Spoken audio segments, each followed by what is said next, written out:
Very much. St. George officials are sharing more about how they're working with federal immigration enforcement. Here's our Southern Utah correspondent, Cannon Sechrist, with more.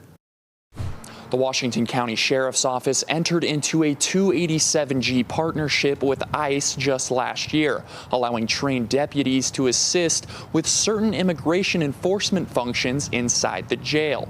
Sheriff Nate Brooksby says the Sheriff's Office is continuing its partnership with ICE, which includes providing an office and bed space inside the county jail. I've been very vocal about working with ICE. Right now I have 13 either patrol deputies or detectives that are credentialed to enforce ICE immigration laws. The sheriff says 2 officers each week are assigned to work with ICE. Since August of last year, the Sheriff's Office reports more than 350 immigration-related arrests in Washington County. Officials add that many of those cases also involved other criminal charges.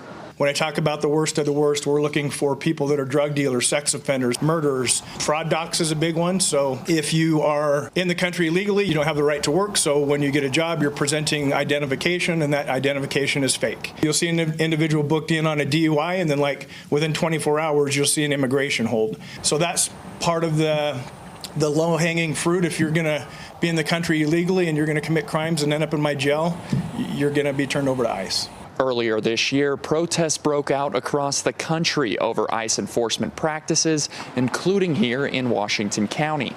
Maybe a peaceful protest won't do an immediate change, won't have an immediate change, but it at least shows that people still care about what's going on in our communities. Brooksby says while some residents have expressed concerns, protests here have remained peaceful.